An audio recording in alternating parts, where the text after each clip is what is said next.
ಅವಲಂಬಾಂ ಪ್ರಪುಣ್ಯಾವಲಂಬಾಂ ಸದಾ ಸೇಂದು ಬಿಂಬಾಂ ಸದಾ ನೋಷ್ಟಬಿಂಬಾಂ ಭಜೆ ಶಾರದಾಂಬಾಂ ಅಜಸ್ರಂ ಮದಂಬಾಂ ಭಜೆ ಶಾರದಾಂಬಾಂ ಅಜಸ್ರಂ ಮದಂಬಾಂ.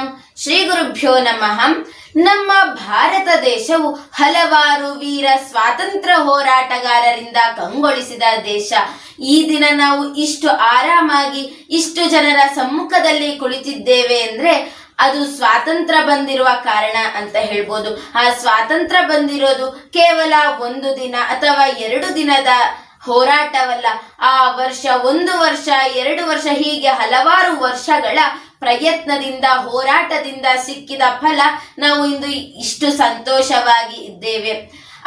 ಆ ಸಂತೋಷವನ್ನು ನಮಗೆಲ್ಲರಿಗೂ ಧಾರೆ ಎರೆಯಲು ತಮ್ಮ ಜೀವನವನ್ನೇ ತ್ಯಾಗ ಮಾಡಿದವರು ನಮಗೆ ಹಲವಾರು ಮಂದಿ ಸಿಗುತ್ತಾರೆ. ಉದಾಹರಣೆಗೆ ಸುಭಾಷ್ ಚಂದ್ರ ಬೋಸ್, ಮತ್ತೆ ವೀರ ಸಾವರ್ಕರ್, ನಾರಾಯಣರವರು, ಮತ್ತೆ ತುಂಬಾ ಜನ ಭಗತ್ ಸಿಂಗ್, ಚಂದ್ರಶೇಖರ್ ಆಜಾದ್, ಹೀಗೆ ನೋಡ್ತಾ ಹೋದ್ರೆ ತುಂಬಾ ಜನ ಸಿಗ್ತಾರೆ.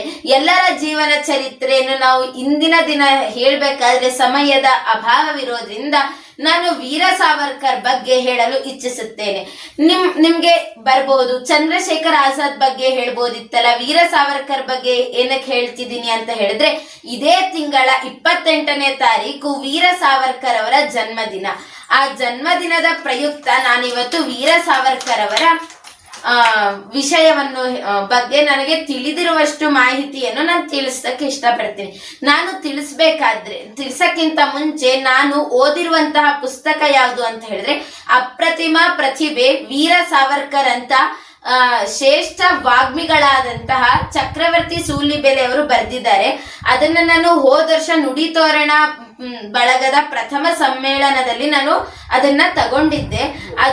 ಅದನ್ನ ನಾನು ಗುರುಕುಲದಲ್ಲಿ ಹೋದಾಗ ಜೂನ್ ತಿಂಗಳಲ್ಲಿ ನಾನು ಓದಿದ್ದು. ಅದನ್ನ ನಾನು ಇವತ್ತು ಎಲ್ಲರ ಮುಂದೆ ಹಂಚ್ಕೊಳ್ತೀನಿ. ವೀರ ಸಾವರ್ಕರ್ ಅವರು ಮೇ 28, 1883 ಹುಟ್ಟುತ್ತಾರೆ. ಅವರು ಹುಟ್ಟಬೇಕಾದ್ರೆ ಒಂದು ಬ್ರಾಹ್ಮಣ ಕುಟುಂಬದಲ್ಲಿ ಹುಟ್ಟುತ್ತಾರೆ. ಆಗ ಅವ್ರ ತಾಯಿ ಹೆಸರು ರಾಧಾಬಾಯಿ ಸಾವರ್ಕರ್ ಅಂತ. ತಂದೆನೂ ಅಷ್ಟೇ ಬಡವರಾಗಿದ್ರು ಸಹ ಎಲ್ಲವನ್ನೂ ತನ್ನ ಮಕ್ಕಳಿಗಾಗಿ ದಾರೆ ಇರುವ ಮನಸ್ಸನ್ನು ಉಳ್ಳವರಾಗಿರ್ತಾರೆ. ಅವರಿಗೆ 3 ಜನ ಸಹೋದರರು, ಒಬ್ಬಳು ಸಹೋದರಿ.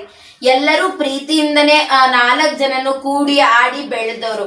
ಎಲ್ಲರಿಗೂ ಅಡ್ಡ ಹೆಸರು ಅಂತ ಇರುತ್ತಲ್ಲ, ಹಾಗೆ ತಾತ್ಯ, ಬಾಬಾ, ಹೀಗೆ ಅಡ್ಡ ಹೆಸರುಗಳು ಇತ್ತು. ಎಲ್ಲರೂ ಪ್ರೀತಿಯಿಂದ ತಮ್ಮ ಕುಟುಂಬದವರಿಗೆ ಬೆರೆತ್ಕೊಂಡು ಆಡ್ತಾ ಇದ್ರು.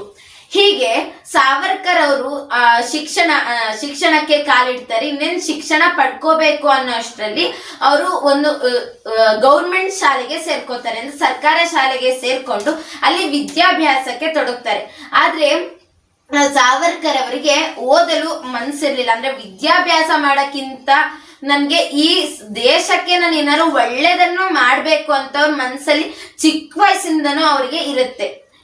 ಹೇಗೆ ಅಂತ ಹೇಳಿದ್ರೆ, ಸಂಸ್ಕೃತದಲ್ಲಿ ಹೇಳ್ತಾರೆ, ಕಣ ಕಣ ಕೂಡ್ಸಿದ್ರೆ ಹಣ ಸಿಗುತ್ತೆ, ಅದೇ ಕ್ಷಣ ಕ್ಷಣ ಕೂಡ್ಸಿದ್ರೆ ವಿದ್ಯೆ ಸಿಗುತ್ತೆ ಅಂತ. ವಿದ್ಯೆ ಅಂತ ಹೇಳಿದ್ರೆ ಕೇವಲ ಪುಸ್ತಕದ ವಿದ್ಯೆ ಅಲ್ಲ, ಸಾಮಾನ್ಯ ಜ್ಞಾನದ್ದಾಗಿರ್ಲಿ. ಹೀಗ್ ಮಾಡಿದ್ರೆ ದೇಶ ಹೀಗ್ ಉದ್ಧಾರ ಆಗುತ್ತೆ ಅಂತ ಚಿಂತಿಸೋದು, ಅದನ್ನ ಬೇರೆಯವರಿಂದ ನೋಡಿ ಕಲಿಯೋದು, ಹೀಗೆ ಹಲವಾರು ಸಂಗತಿಗಳು ಸೇರಿಕೊಂಡು ನಮ್ಮಲ್ಲಿ ವಿದ್ಯೆ ಆಗಿ ಪರಿವರ್ತನೆ ಆಗುತ್ತೆ. ಆ ವಿದ್ಯೆನ ಸಾವರ್ಕರ್ ಅವರು ಕ್ಷಣ ಕ್ಷಣವೂ ವ್ಯರ್ಥ ಮಾಡದಂತೆ ತಾವು ಅರ್ಜಿಸ್ಕೊಳ್ಬೇಕು ಅಂತ ಅವರು ಯಾವಾಗ್ಲೂ ತುಡಿತದಿಂದ ಕಾಯ್ತಾ ಇರ್ತಾರೆ. ಹೀಗಿರ್ಬೇಕಾದ್ರೆ ಸಾವರ್ಕರ್ ಜೀವನದಲ್ಲಿ ಒಂದು ದುರಾದೃಷ್ಟ ಘಟನೆ ಆಗ್ಬಿಡುತ್ತೆ. ಏನಂತ ಹೇಳಿದ್ರೆ, ಅವರ 9ನೇ ವರ್ಷದಲ್ಲಿಯೇ ತನ್ನ ಹೆತ್ತ ತಾಯಿ ತೀರ್ಕೊಳ್ತಾರೆ. ಕಾಲರಾ ರೋಗದಿಂದ ಬಳಲ್ತಾ ಇದ್ದ ತಾಯಿ ಕೊನೆಗಾಲದಲ್ಲಿ ಸಾವರ್ಕರ್ನೇ ಕರೆದು ಅವರ ಅಣ್ಣ ಗಣೇಶ್ ಸಾವರ್ಕರ್ ಅಂತ, ಅವರನ್ನು ಕರೆದೇನೆ ಸಾವರ್ಕರ್ನ ಕರೀತಾರೆ. ಸಾವರ್ಕರ್ನ ಪೂರ್ಣ ಹೆಸರು ವಿನಾಯಕ ದಾಮೋದರ್ ಸಾವರ್ಕರ್ ಅಂತ. ಅವರು ಕರೆದ್ಬಿಟ್ಟು, ಮಗ, ನನ್ಗೆ ಇನ್ನೇನು ನನ್ನ ಕಾಲ ಮುಗೀತು, ಕಾಲರ ರೋಗದಿಂದ ನಾನು ನರಳ್ತಾ ಇದ್ದೀನಿ, ಇನ್ನೆಲ್ಲ ಕುಟುಂಬದ ಜವಾಬ್ದಾರಿ ಎಲ್ಲ ನಿನ್ಮೇಲೆ ಬರುತ್ತೆ, ಹಾಗೇನೆ ನಿನ್ನ ತಮ್ಮನಾದಂತಹ ತಾತ್ಯ ಅವನನ್ನು ಸುಂದರವಾಗಿ ಯಾವುದೇ ಕಷ್ಟ ಬರದಂತೆ ನೋಡ್ಕೋ, ಇದನ್ನ ನನ್ನ ಕೊನೆ ಆಸೆ ಅಂತ ಹೇಳಿ ಅವರು ಇಹಲೋಕವನ್ನ ತ್ಯಜಿಸಿ ಹೋಗ್ತಾರೆ. ಆಗ ಸಾವರ್ಕರ್ ಅವ್ರ ಮನ್ಸಿಗೆ ಬಂದಿದ್ದು, ಆ ಪುಟ್ಟ ವಯಸ್ಸಾದ್ರು 9ನೇ ವಯಸ್ಸಾದ್ರು ಕೂಡ ಅವ್ರ ಮನ್ಸಿಗೆ ಬಂದಿದ್ದು, ನನ್ನ ತಾಯಿ ಹೇಳಿದ್ದು ನಾನು ಪಾಲಿಸ್ಲೇಬೇಕು ಅಂತ ಹಲವಾರು ವರ್ಷಗಳ ಕಾಲ ತಮ್ಮನಾದಂತ ತಾತ್ಯನನ್ನು ತನ್ನ ತಂದೆ ತಾಯಿಯಂತೆಯೇ ಪ್ರೀತಿಸುತ್ತಾನೆ.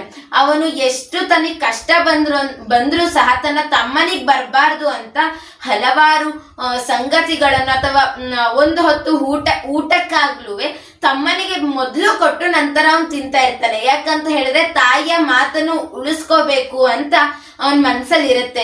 ನಂತರ ತಂದೆಯ ಸಮ್ಮುಖದಲ್ಲೇ ಬೆಳಿತಾನೆ.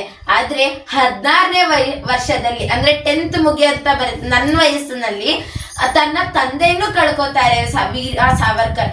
ಅದನ್ನು ಸ್ವಲ್ಪ ಮನಸ್ಸಿಗೆ ನೋವಾದ್ರೂ ಸಹ, ಏನೇ ಆದ್ರೂ ನಾನು ಬಂದಿರೋದು ದೇಶದ ಉದ್ಧಾರ ಮಾಡಕ್ಕೋಸ್ಕರ, ಅದನ್ನ ಮಾಡೇ ನಾನು ತೀರ್ತೀನಿ ಅಂತ ಮನಸ್ಸಲ್ಲಿ ಅಚ್ಚಳಿಯದಂತೆ ಇಟ್ಕೊಂಡಿರ್ತಾರೆ.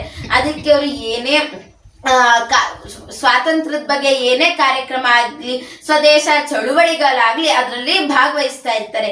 ಹೀಗೆ ಅವರಲ್ಲಿ 5 ಗುಣಗಳಿರುತ್ತೆ. ಆ 5 ಗುಣಗಳು ಸಂಸ್ಕೃತ ಶ್ಲೋಕದಲ್ಲಿ ಹೇಳ್ತಾರೆ. ಕಾಕಚೇಷ್ಟಾತ್ ಭಗೋಧ್ಯಾನಂ ಶ್ವಾನ ನಿದ್ರಾ ತಥೈವಚ ಅಲ್ಪಾಹಾರಿ ಗೃಹತ್ಯಾಗಿ ವಿದ್ಯಾರ್ಥಿ ಪಂಚಲಕ್ಷಣಂ ಅಂತ. ಅಂದ್ರೆ ಕಾಕಚೇಷ್ಟ ಭಗಧ್ಯಾನಂ. ಕಾಕ ಅಂತ ಹೇಳಿದ್ರೆ ಕನ್ನಡದಲ್ಲಿ ಕಾಗೆ. ಆ ಕಾಗೆಯಂತೆ ಚೇಷ್ಟೆ ಮಾಡ್ಬೇಕು.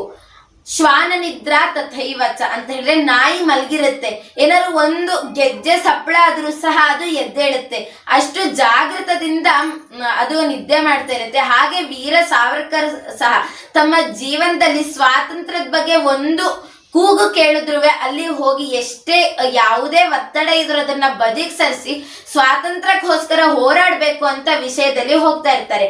ಬಕೋಧ್ಯಾನ, ಈಗ ಬಕ ಧ್ಯಾನ ಮಾಡ್ತಾ ಇರುತ್ತೆ. ನಾವೊಬ್ಬ ಮನುಷ್ಯ ಹೋಗಿ ಹಾಲು ಮತ್ತೆ ನೀರನ್ನ ಕಲಕಿಸಿ ಅದ್ರಲ್ಲಿ ಬಕದ ಮುಂದೆ ಇಟ್ಟಾಗ ಆ ಬಕ ಏನ್ ಕುಡಿಯುತ್ತೆ ಅಂದ್ರೆ ಬರೀ ಹಾಲನ್ನು ಮಾತ್ರ ಅಷ್ಟೇ ಕುಡಿಯುತ್ತೆ. ಹಾಗೆ ಸಾವರ್ಕರ್ ಅವರು ಸಹ ತಮ್ಮ ಜೀವನದ ಪೂರ್ಣ ಯಾವುದೇ ಕೆಟ್ಟ ಅಂಶ ತಮ್ಮ ಮನಸ್ಸಿಗೆ ಬಂದ್ರೂ ಎಲ್ಲ ಸ್ವಾತಂತ್ರ್ಯಕ್ಕಾಗಿ ಅಂತ ಒಳ್ಳೆ ಅಂಶಗಳನ್ನ ಮಾತ್ರ ತಮ್ಮ ಮನಸ್ಸಿನಲ್ಲಿ ಹಾಕೊಂಡು ಸ್ವಾತಂತ್ರ್ಯಕ್ಕಾಗಿ ಹೋರಾಡಿದ ಮಹಾನ್ ವ್ಯಕ್ತಿಗಳಂದ್ರೆ ಅದನ್ನ ವೀರ ಸಾವರ್ಕರ್ ಅಂತ ನಾವು ಪರಿಗಣಿಸ್ಬೋದು. ಹಾಗೆ ಈ 5 ಗುಣಗಳು ಮತ್ತೆ ಗೃಹ ತ್ಯಾಗವಾಗಿರ್ಲಿ, ಅಲ್ಪಾಹಾರವಾಗಿರ್ಲಿ, ಈ 5 ಗುಣಗಳನ್ನು ಪಾಲಿಸಿದ ಏಕೈಕ ವ್ಯಕ್ತಿ ಅಂತ ಹೇಳಿದ್ರೆ ವೀರ ಸಾವರ್ಕರ್ ಅಂತ ಹೇಳ್ಬೋದು. 2014ರ ಬಳಿಕ ವೀರ ಸಾವರ್ಕರ್ ಅಂತ ಒಬ್ರು ಇದ್ರು ಅಂತ ನಮಗ್ ಗೊತ್ತಾಗಿದ್ ಆಗ್ಲೇ.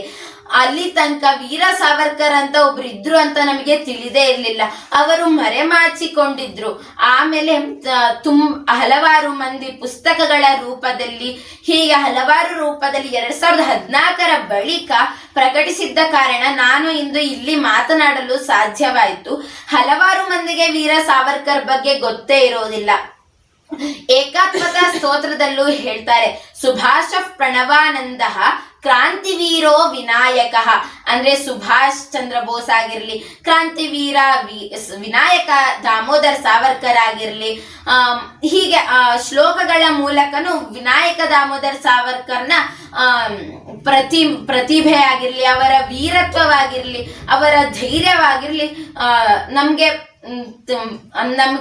ಪಸರಿಸಲು ಹಳೆ ಕಾಲದ ಋಷಿ ಮುನಿ ಅಥವಾ ಯಾವುದೇ ವ್ಯಕ್ತಿಗಳಾಗಲಿ ಪ್ರಯತ್ನ ಪಟ್ಟಿದ್ದಾರೆ. ಅದನ್ನ ನಾವು ಅರ್ಥಕೊಳ್ಬೇಕು.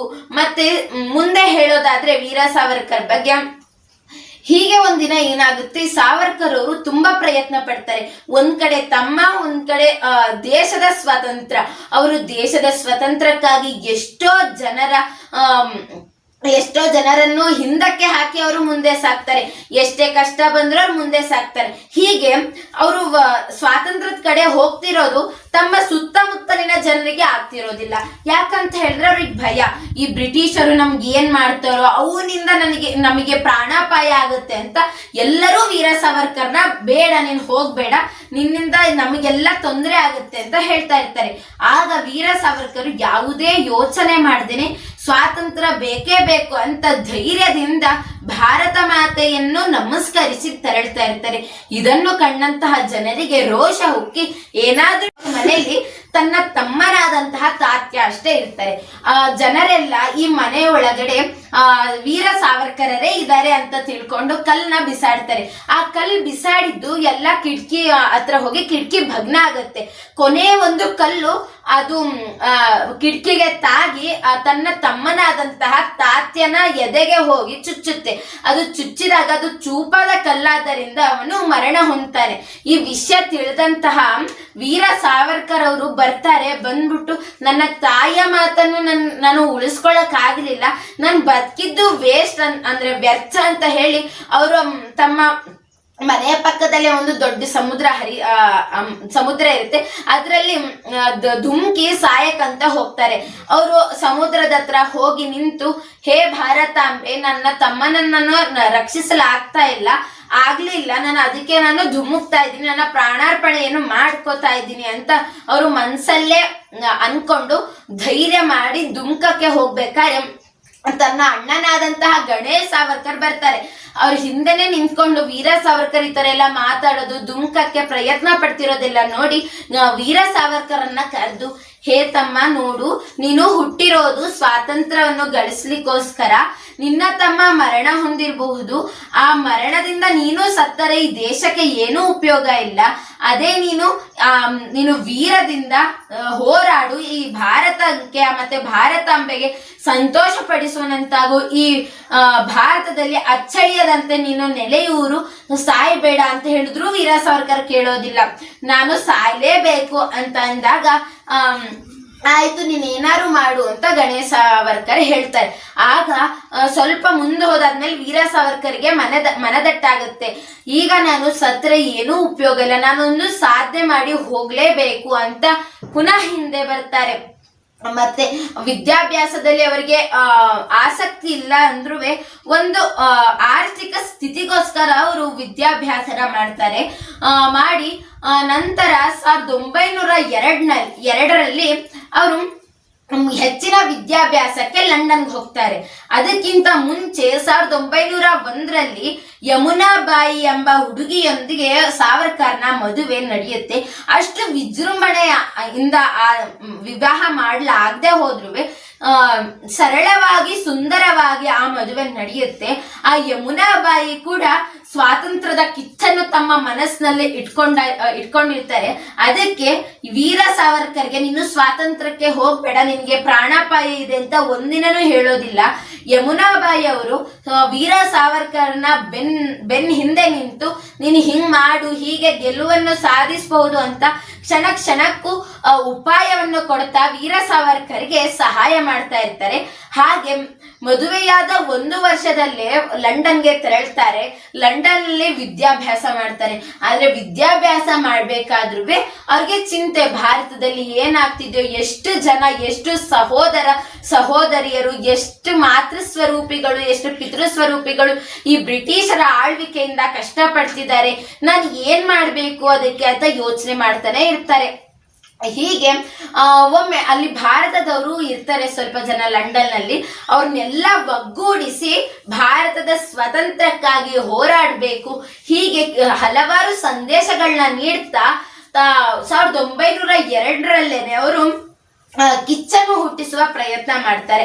ಇದನ್ನು ಕಂಡಂತಹ ಲಂಡನ್ ಸರ್ಕಾರ ವೀರ ಸಾವರ್ಕರ್ನ ಬಂಧಿಸಿ ಇವರಿನ್ನೋ ಲಂಡನ್ ನಲ್ಲಿ ಇರೋದ್ ಬೇಡ, ಯಾಕಂತ ಹೇಳಿದ್ರೆ ಲಂಡನ್ ನಲ್ಲಿರುವ ಭಾರತೀಯರನ್ನು ಮನಸ್ಸಿಗೆ ಕಿಚ್ಚನ್ನು ಹತ್ತಿಸಿ ಅವರ ಮನಸ್ಸನ್ನು ಪರಿವರ್ತನೆ ಮಾಡುವ ಹಾದಿಯಲ್ಲಿ ಇದ್ದಾನೆ ಅವನು.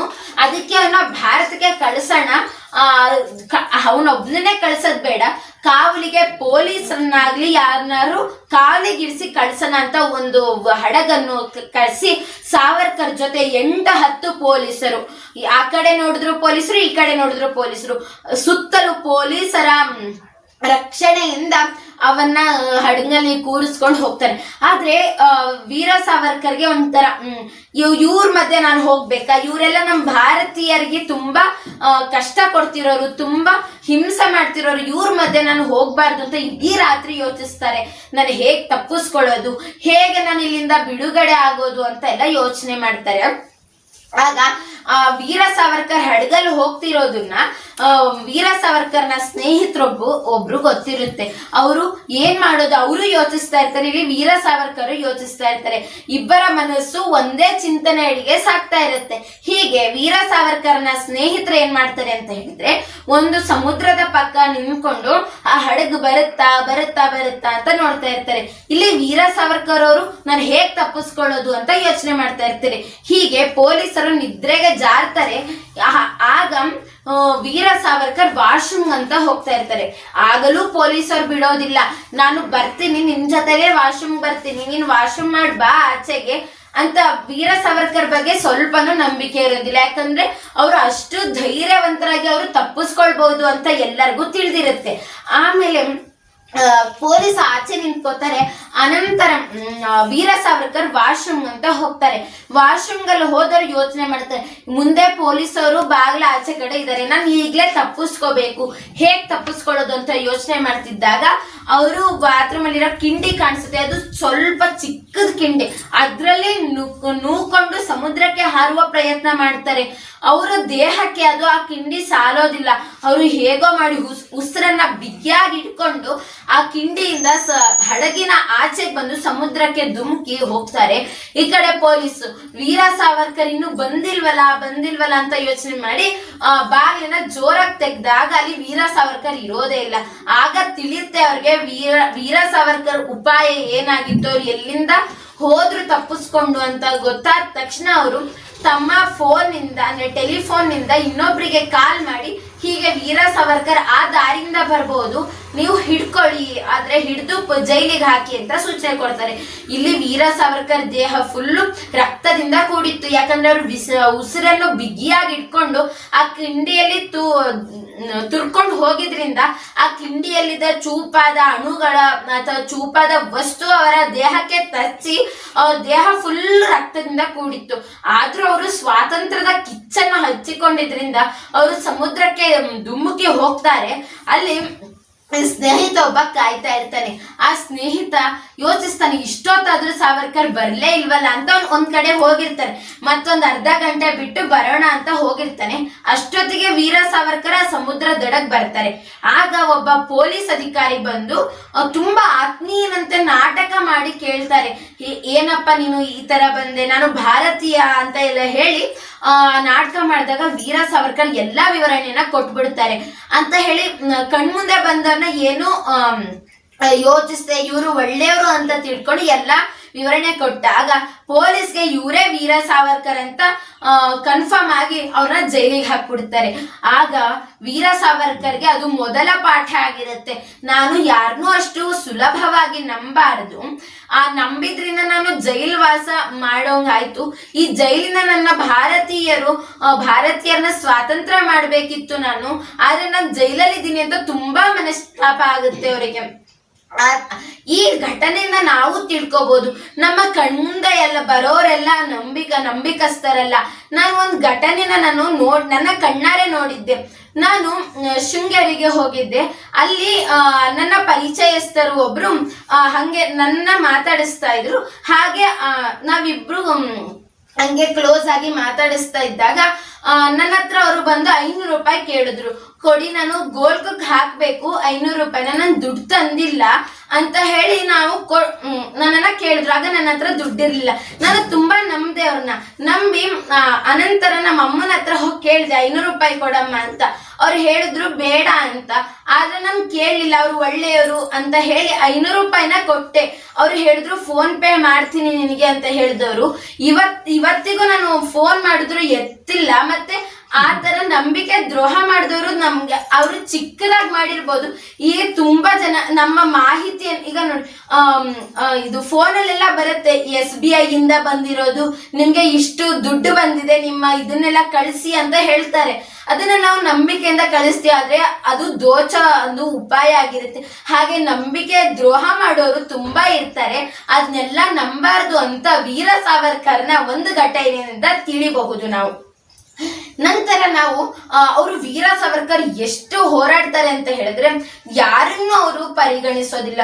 ಬ್ರಿಟಿಷರ್ನ ಈ ಭಾರತದಿಂದ ಹೊರಗೆ ಹಾಕ್ಲೇಬೇಕು, ನಮ್ಮ ಭಾರತೀಯರಿಗೆ ಸ್ವಾತಂತ್ರ್ಯವನ್ನು ತರಲೇಬೇಕು ಅಂತ ಅವರು ಇರೋ 83 ವರ್ಷ ಅವರು ಭೂಮಿಲಿ ಇರ್ತಾರೆ. ಆ 83 ವರ್ಷನು ಸ್ವಾತಂತ್ರ್ಯಕ್ಕಾಗಿ ಅವರು ಬಳಸ್ತಾರೆ. ನಿಮ್ಗೆ ಕೇಳಿದ್ರ ಆಶ್ಚರ್ಯ ಆಗಬಹುದು, ಅವ್ರು ಬದುಕಿದ್ 83 ವರ್ಷ, ಅವರು ಜೈಲ್ವಾಸ ಅನುಭವಿಸಿದ್ದು 50 ವರ್ಷ.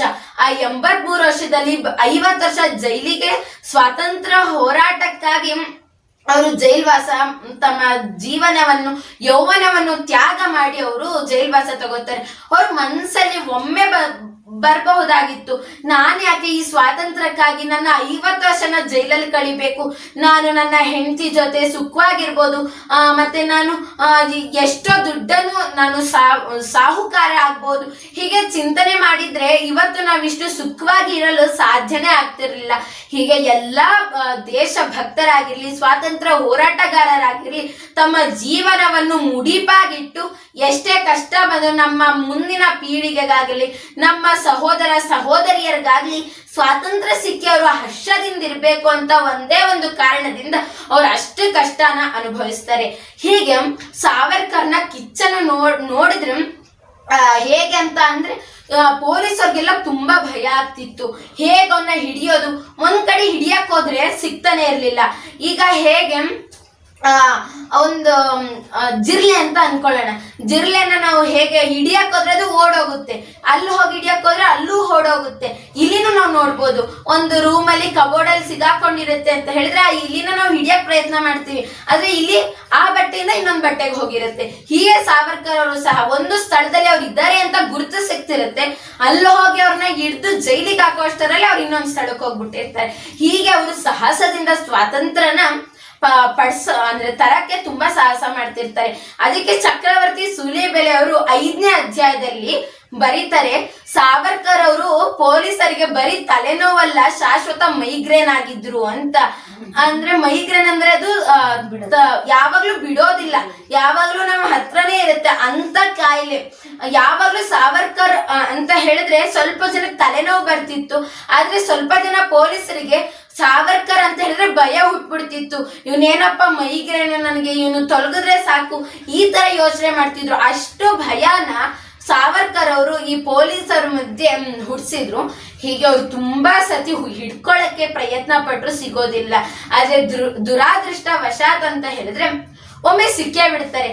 ಆಗ ಇವ್ರು ಏನ್ ಮಾಡ್ತಾರೆ ಅಂತ ಹೇಳಿದ್ರೆ, ಪೊಲೀಸರು ಸಿಕ್ಕಿದ್ದ ಅವಕಾಶನ ಬಿಟ್ಕೊಡ್ಬಾರ್ದು. ಈಗ ನೋಡಿ, ನಮ್ ಕೈಗೆ ಇಲಿ ಸಿಗುತ್ತೆ, ಓಡಾಡ್ತಿರೋ ಇಲಿ ಸಿಗುತ್ತೆ ಅಂದ್ರೆ ನಾವು ಮತ್ತೆ ಹೋಗು ಬಟ್ಟೆನ ಕಚ್ಚು ಅಂತ ಬಿಡ್ತೀವ? ಇಲ್ಲ, ಅದನ್ನ ಹಿಡಿದು ಆಸೆ ಹಾಕೋದಾಗ್ಲಿ, ಅದನ್ನ ಸಾಯಿಸೋದಾಗ್ಲಿ ಮಾಡ್ತೀವಿ. ಹಾಗೆ ಆ ಪೊಲೀಸರು ಸಹ ಏನ್ ಮಾಡ್ತಾರೆ ಅಂತ ಹೇಳಿ ವೀರ ಸಾವರ್ಕರ್ನ ತಂದು ಜೈಲಿಗೆ ಹಾಕ್ತಾರೆ.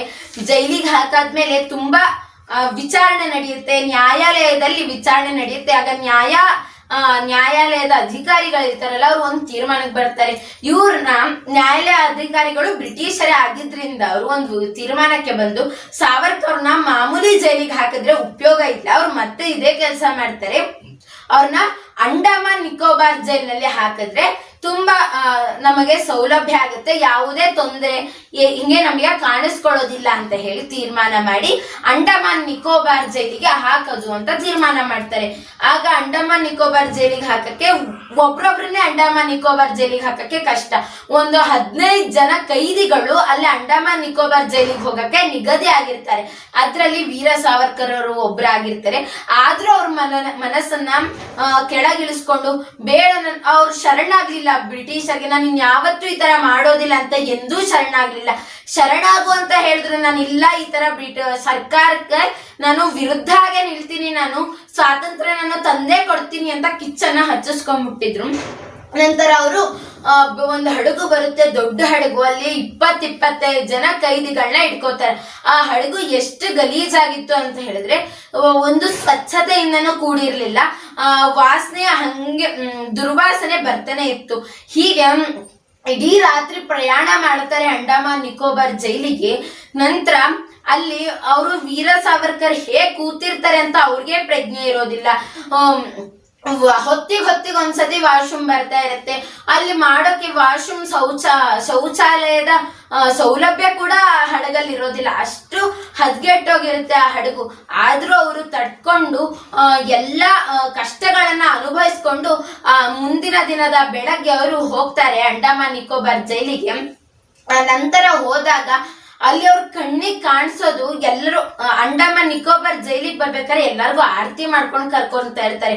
ಹೊಸ ಜೀವನಕ್ಕೆ ನಿಮ್ಗೆ ಸ್ವಾಗತ, ನೀವು ಇಲ್ಲಿ ಕಷ್ಟಪಡಿ ಅಂತ ಒಂದು ಮನಸ್ಸಿನ ಭಾವನೆಯಿಂದ ಆರತಿ ಮಾಡಿ ಕರ್ಕೊಂತ ಇರ್ತಾರೆ. ಹೀಗಿರ್ಬೇಕಾದ್ರೆ ಏನಾಗುತ್ತೆ, ವೀರ ಸಾವರ್ಕರ್ಗೆ ಆಯ್ತು, ನಾವು ಇನ್ನೇನು ಅಂಡಮಾನ್ ನಿಕೋಬಾರ್ ಜೈಲಿಗೆ ಬಂದಾಯ್ತು, ಇದೊಂದು ನರಕ ಇದ್ದ ತರ, ನಾನು ಇನ್ನೇನು ನರಕ ಅನುಭವಿಸುವಂತ ಸಮಯ ಬಂದಾಗಿದೆ, ನಾನು ಇದಕ್ಕೆ ಸಿದ್ಧ ಆಗ್ಬೇಕು ಅಂತ ಮನ್ಸಲ್ಲಿ ಅನ್ಕೋತಿದ ತಕ್ಷಣ ಅವರಿಗೆ ಆರತಿ ಮಾಡಕ್ ಬಂದಿದ್ದು ಯಾರಪ್ಪ ಅಂತ ಅಂದ್ರೆ ಅವ್ರ ಅಣ್ಣ ಗಣೇಶ್ ಸಾವರ್ಕರ್ ಅವರು. ಆ ಗಣೇಶ್ ಸಾವರ್ಕರ್ ಅವರು ಆ ಜೈಲಿನಲ್ಲಿ ಕೈದಿಗಳಾಗಿರ್ತಾರೆ. ಆ ಕೈದಿಗಳಾಗಿ ಅವರು ಕಷ್ಟ ಅನುಭವಿಸ್ತಿರ್ತಾರೆ. ಇದನ್ನು ನೋಡಿದ ವೀರ ಸಾವರ್ಕರ್ಗೆ ತುಂಬಾ ಆಶ್ಚರ್ಯ ಆಗುತ್ತೆ. ನನ್ನ ಅಣ್ಣ ಸಹ ಇಲ್ಲಿ ಅಂಡಮಾನ್ ನಿಕೋಬಾರ್ ಜೈಲಲ್ಲಿ ಇಷ್ಟು ಕಷ್ಟ ಪಡ್ತಿದ್ದಾನೆ ಅಂತ ಹೇಳಿದ್ರೆ ನಾನು ಇದಕ್ಕೆ ಪ್ರವೇಶಿಸ್ತಾರೆ. ಪ್ರವೇಶಿಸಾದ್ಮೇಲೆ ದಿನ ಕಳೆಯುತ್ತೆ. ಅವ್ರನ್ನ ಕರಿ ನೀರಿನ ಶಿಕ್ಷೆಗೆ ಒಳಪಡಿಸ್ತಾರೆ. ಯಾರನ್ನ? ವೀರ ಸಾವರ್ಕರ್ನ. ಆದ್ರೂ ಅವ್ರಿಗೆ ದುರಾದೃಷ್ಟ ಅಂತ ಹೇಳಿದ್ರೆ ಹತ್ರದಲ್ಲೇ ಇದ್ರು ವೀರ ಸಾವರ್ಕರ್ ಮತ್ತೆ ಗಣೇಶ್ ಸಾವರ್ಕರ್ ಒಬ್ರಿಗೊಬ್ರು ಮಾತಾಡ್ಕೊಳಕ್ಕೆ ಅವಕಾಶ ಇರ್ಲಿಲ್ಲ. ಹೀಗೆ ಪೊಲೀಸರು ಎಷ್ಟು ಬೇಜವಾಬ್ದಾರಿತನ ತೋರಿಸ್ತಿದ್ರು ಅಂತ ಹೇಳಿದ್ರೆ ಎಲ್ಲಾ ಕೈದಿಗಳನ್ನು ಒಂಥರ ಕಾಲ್ ಕಸದಂತೆ ನೋಡೋದು.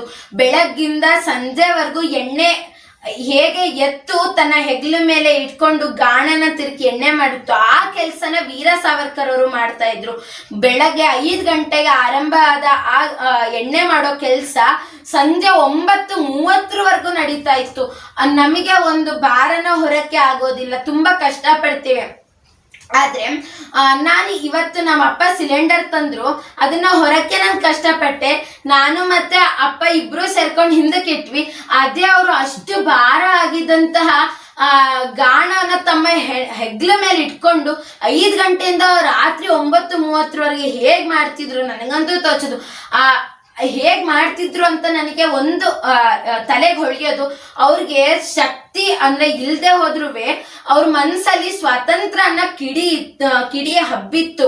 ಅದಕ್ಕೆ ಅವರು ಮಾಡ್ಲೇಬೇಕು, ಸ್ವಾತಂತ್ರ್ಯಕ್ಕೋಸ್ಕರ ಈ ಕೆಲ್ಸ ಮಾಡ್ಲೇಬೇಕು ಅಂತ ಅವರು ಪಣನ ತೊಟ್ಟಿದ್ರು ಅಂತ ನನಗೆ ಅನ್ನಿಸುತ್ತೆ. ಹಾಗೆ ಅವರು ಜೊತೆಗೆ ಅವರೇ ಅಡ್ಗೆ ಮಾಡ್ಕೊಂಡು ತಿನ್ಬೇಕಾಗಿತ್ತು. ಅಂದ್ರೆ ಅವ್ರು ಅಡ್ಗೆ ಮಾಡ್ತಿದ್ ಹೇಗಂದ್ರೆ ಒಬ್ರಿಗಲ್ಲ, ಇಡೀ ಕೈದಿಗಳಿಗೆ ಮಾಡ್ಬೇಕಿತ್ತು. ಆಗ ಪೊಲೀಸರು ಬರ್ತಿದ್ರು, ಅಡ್ಗೆ ಹೇಗಾಗತ್ತೆ ಅಂತ ನೋಡ್ತಿದ್ರು. ಅದು ಸುಮ್ನೆ ಕಾರಣ, ಹೇಗಾಗತ್ತೆ ಅಂತ ನೋಡೋದೊಂದು ಕಾರಣ ಆಗಿತ್ತು. ಆಗ ಬೆಳಕೆಲ್ಲ ಯಾವುದೇ ಈ ತರ ಬೆಳಕು ವ್ಯವಸ್ಥೆ ಇರಲಿಲ್ಲ. ಅವ್ರು ಎಳ್ಳೆಣ್ಣೆ ದೀಪ ತರ್ತಿದ್ರು. ಎಳ್ಳೆಣ್ಣೆ ದೀಪ ತಂದು ಹೀಗೆ ಅಡ್ಗೆ ಹೇಗಾಗಿದೆ ಅಂತ ಸೌಟಿಂದ ಹಿಂಗೆ ಮಾಡ್ಬೇಕಾದ್ರೆ ಆ ಎಳ್ಳೆಣ್ಣೆ ಅಲ್ಲಿ ಬಿದ್ದ್ಬಿಡ್ತಿತ್ತು. ಆಗ ಆ ಅಡ್ಗೆಯಲ್ಲಿ ಬಿದ್ದಾಗ ತುಂಬಾ ಕಷ್ಟ ಆಗ್ತಿತ್ತು. ತಿನ್ನಕ್ಕೆಲ್ಲ ಹಲ್ಸದ ಊಟ ಅದು. ಅಂದ್ರೆ ಈಗ ಮಾಡಿದ ತಕ್ಷಣ ಕೊಡೋದಲ್ಲ, ಈಗ ಮಾಡಿದ್ದು 1 ವಾರ ಆದ್ಮೇಲೆ ಆ ಕೈದಿಗಳಿಗೆ ಕೊಡ್ತಿದ್ರು. ಅಷ್ಟೇ ಕಷ್ಟದ ಜೈಲನ್ನು ಅವ್ರು 30 ವರ್ಷ ಅನುಭವಿಸ್ತಾರೆ.